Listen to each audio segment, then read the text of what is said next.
What's up, guys? Hope you've been great. Wanted to make a video today. I felt called to do so. I had some ideas on the top of my mind. What I want to talk about today is the journey, man. The journey, where we start, where we are, and where we're heading. And the mental process of that very transition, that very transformation, if you will. You see, a lot of times I think about where I started in comparison to where I am now. When I think about this, I think about it with the utmost gratitude and um, joy, if you will, of the journey. And that's something I have to constantly or consistently remind myself of, just to think about it. You know what I mean? Sometimes I think about it naturally, other times I have to choose to think about it. It's so easy to get caught up in the day-to-day of getting where you're going and the future plans and the goals and the accomplishments and things that you must do by one standard or another, that you forget why you started the journey altogether sometimes. Now, don't get me wrong, obviously knowing your why has a lot to do with why your end goal correlates and resonates with who you are. But a lot of the times, the why, some sense of why is felt when we first start. Right? Maybe it's anger, whether it's pain, whether it's excitement for an outcome or a goal. There's something that we know from the start that we feel right now that we want to get away from or that we want to get closer to.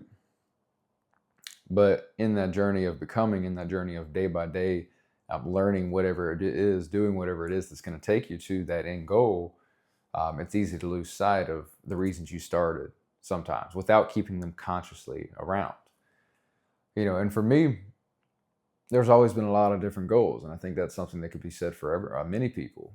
The longer we spend time within that consciousness, within that frame of concept that is conscious of the things that you want to inhabit and be around within your life, and that you want to surround your life and be in your reality. I think the more that we spend time with those thoughts, it's the more we understand ourselves and what we truly want. I'm sitting here dialing this morning, doing sales calls, you name it, and an idea, a concept, a mental picture pops into my mind of me as an old man, in my old age, with my older family, but me still being me.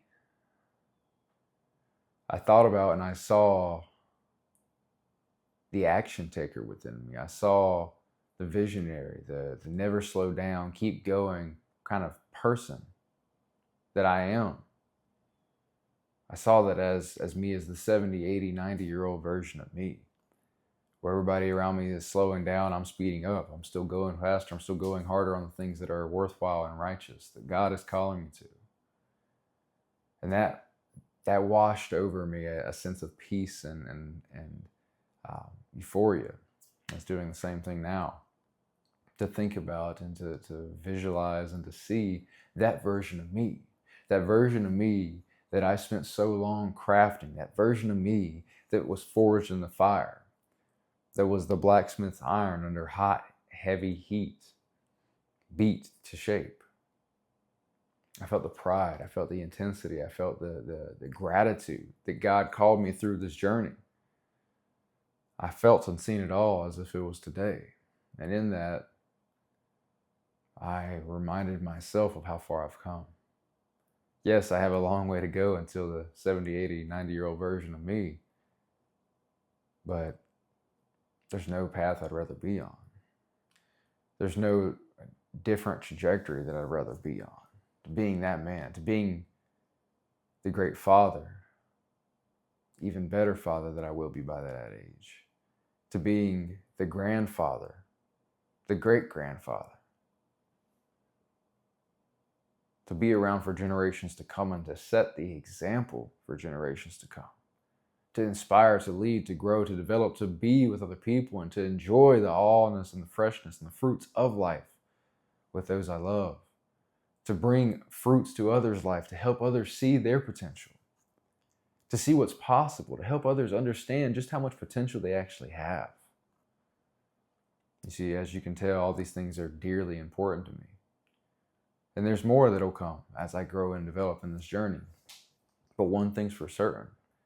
If I didn't know that I needed to start, if I didn't know and I didn't listen to the pain and the aggravation of my present moment years ago, if I didn't listen to that and then direct my energy properly from that, I never would have started, and I sure as hell wouldn't have stayed consistent.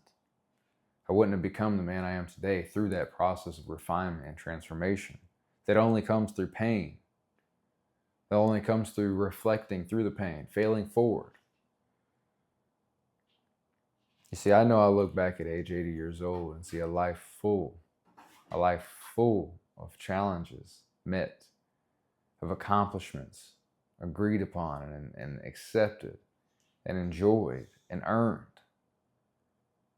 and a mountain of learned failures that didn't act as true failures. They acted as stepping stones of learning, of advancement, of making it to the next level by feeling the pain of what it was to not advance. I'm a lifelong learner. I've conditioned and trained myself to be that way through listening to God, through listening to my higher spirit, to working out the things in my life that weren't meant to be here. By the way, guys, I'm 90 days sober. Maybe I'm like 94 or something now. I'm grateful for this journey that I've been on with that. I'm generally speaking, 3 months to 4 months is when I wouldn't say broken in the past, but it's when I've gone back to my old rhythm before. Again, I was never a terrible drinker, only occasionally on the weekends, but it was still too much for me. And God told me to get rid of it. God told me, my subconscious and my psyche knew it was time. So it's rid it from my life and hasn't touched me since. I have been drinking some non-alcoholics in social gatherings and such, which has been interesting to say the least, but that's another story. The absence of this substance has brought me more clarity than many other things. So I'm very grateful for that. If you're struggling with alcohol, you got this. Take it one day at a time. That's what I'm doing, right? Just don't drink today. That's what they always say, and it's the truth. But truly commit to it. Put some money down for it. I bought a book, the Alcoholics Anonymous books. I told people, I committed to it. I made the videos on here. Reach out if I can help in any way. You should be able to find my Instagram. It's the easiest way to reach me. My email on the channel here. If there's any way I could help, please let me know. Guys, I hope you enjoyed this. Hope you're enjoying life, crushing it, dominating it, figuring out how you need to move forward to dominate it. You got this, guys. Let's go.